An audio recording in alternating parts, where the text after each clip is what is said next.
Welcome to Business Like a Mother, the podcast for moms in business by moms in business.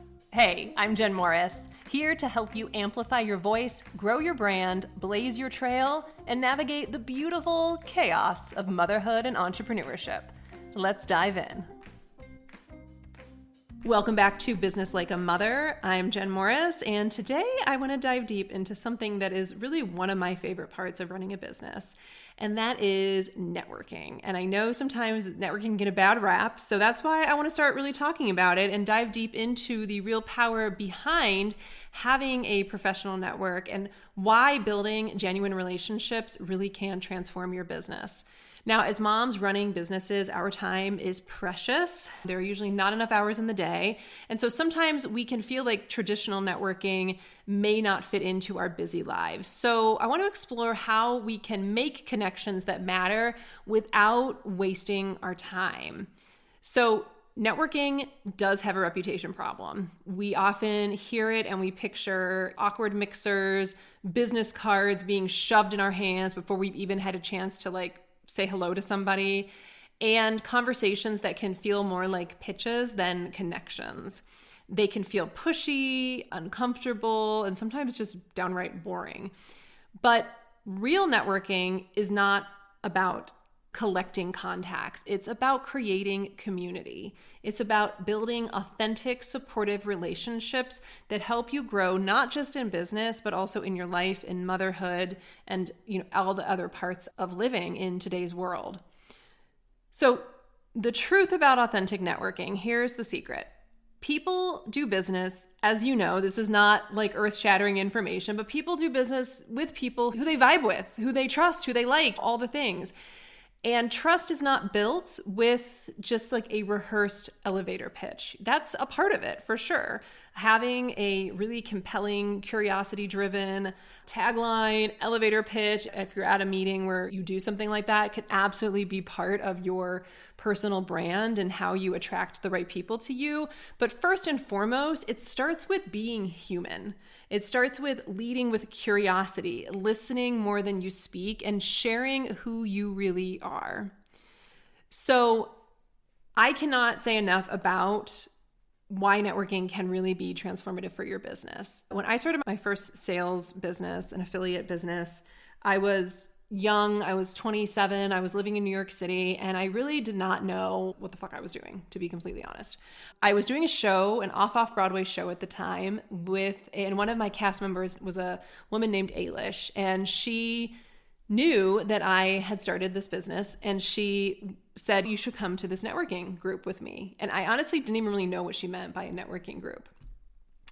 And I said, okay, cool. And she goes, my boss has a business and I work for him. And so he goes to one group and I go to another group. And I'm like, great. She's like, it's Grand Central Station, Wednesdays at 7. Now, at first I'm thinking 7 p.m. Turns out it was 7 a.m. And I was like, okay, as a mom now, 7 a.m. is like nothing. I'm up, I'm ready, I'm getting the kids ready to go to school. It's like no big thing. But at the time, as a 27-year-old, actor, often working late night restaurant shifts and stuff, 7 a.m. was very early. But I said, I'm willing to go once and see. I was curious enough to go once. And so I remember going to my first meeting and walking into this room right at Grand Central Station, this conference center, and it was mostly a bunch of dudes in suits. And in that moment, I had to kind of make a decision. I could remain curious, see what this was about, and not immediately pass judgment that I did not belong in this room. Or I could kind of be like, yeah, this isn't for me, and sit through it, not really pay attention and leave. I opted with the first choice to stay curious and think about not only who was in the room, but what can I learn from these people? It turned out to be a wonderful group of humans, some of whom I still, almost 15 years later, keep in touch with, do business with. Some of them attended my wedding. It's been awesome.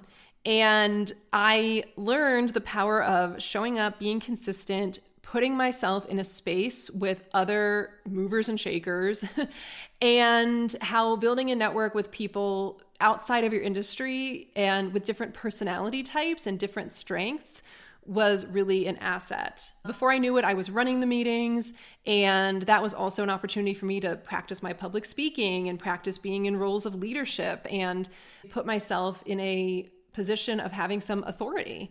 And it was great. It was a wonderful thing.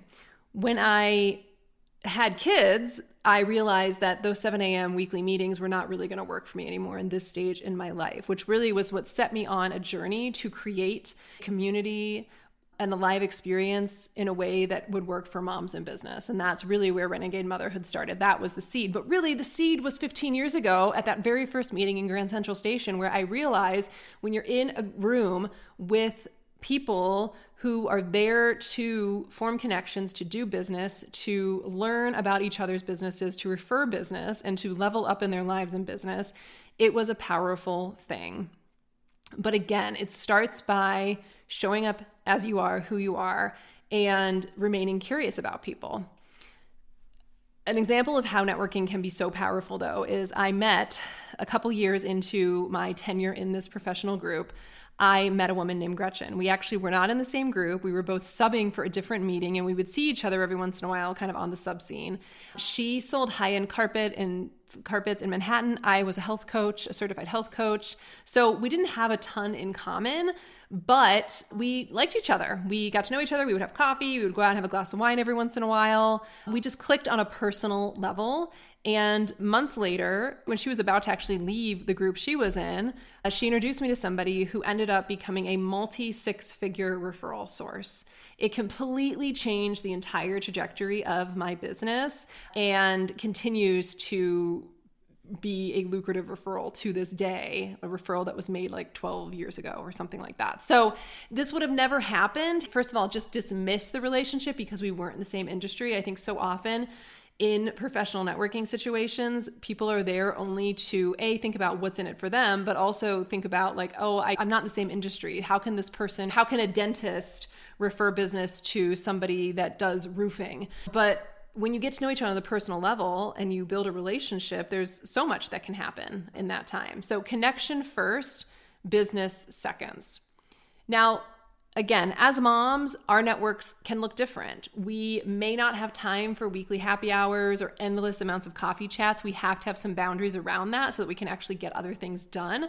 But we do have time for intentional conversations with people who get it, people who understand the juggle of nap times and client calls, who won't blink or judge you if a kid pops in while you're having a Zoom meeting or something. And again, that is a big part of why I created Renegade Motherhood, to build space for moms in business to connect authentically. But let's talk about 3 shifts you can make to build better connections. Whether you're in some sort of professional networking group right now, whether the idea of something like that scares you and you're trying to figure that out, or you just know that you need to be out there getting to know more people and getting in front of more people, but you want to make sure that you're doing it with purpose and being intentional about it. So the first is that you want to really shift from networking to community building. So not just thinking about networking as an event or a one-time thing that you go to, collect as many business cards as possible, and then call it a day. It's a practice. Building a community takes time and takes consistency. So it could mean that you're hosting a casual meetup. It could mean that you're starting a group chat with other like-minded moms, even a book club, or just engaging consistently in online communities. There's lots of different ways to do it, but it is a practice. The second thing is, again, leading with curiosity. So asking better questions. Instead of just hey, I'm Jen, what do you do? Try, what are you excited about in your business right now? Or what's something you're struggling with? That can be a powerful question that can immediately give you some insight into this person and maybe some ways that you can help this person through another connection. Not necessarily I can help you with that. That's what I do. But let me ask you some more questions about that. These questions open doors to meaningful connections and conversations.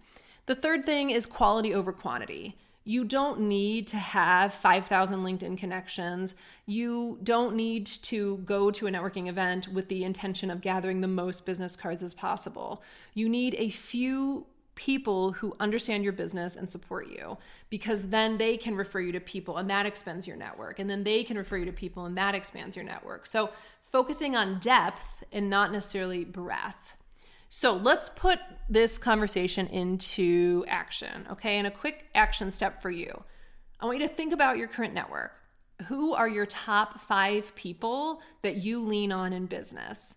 And reach out to each, one of them this week, not to ask for anything, but maybe to genuinely connect or catch up. Ask how they're doing. Offer some help. Ask if they have something coming up that they need some eyes on. Ask if just it's been a minute. Thank them for being part of your support system. And also, look for one new connection. So this could be someone in your space that inspires you. Maybe you follow them, engage with their content. If appropriate, invite them for a virtual coffee. You can be amazed at how doors will open for you when you get out of transactional networking and get into building relationships intentionally. So, some final thoughts on this. And I am going to do a couple more episodes about this because it is I've seen the power of when you build a network correctly, it can have a hugely powerful effect. So I think this bears more than just one episode. But again, authentic networking is not just like working a room. It's about showing up as yourself and creating meaningful relationships and connections. And as moms in business, we need relationships that support both our professional goals and our personal lives. So the more you can intentionally cultivate this like business mom community, you will find that can serve you in business, in life, in motherhood, because we are not meant to do motherhood or business alone. So thank you for listening today. Next episode, we're going to tackle some common networking misconceptions, how to overcome them. But for now, keep showing up. Again, refer to those action steps, get that done this week, and continue to be real, be authentic, and build your community. I'll see you next time. Thanks for tuning in to Business Like a Mother. If you love this episode, do me a favor and make sure to hit subscribe so you never miss a moment.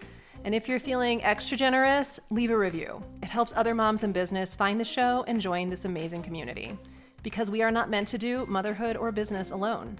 Want more? Head to renegademotherhood.com for resources, workshops, and events designed just for moms like you. Until next time, keep growing your business, raising your voice, and blazing your trail like a mother.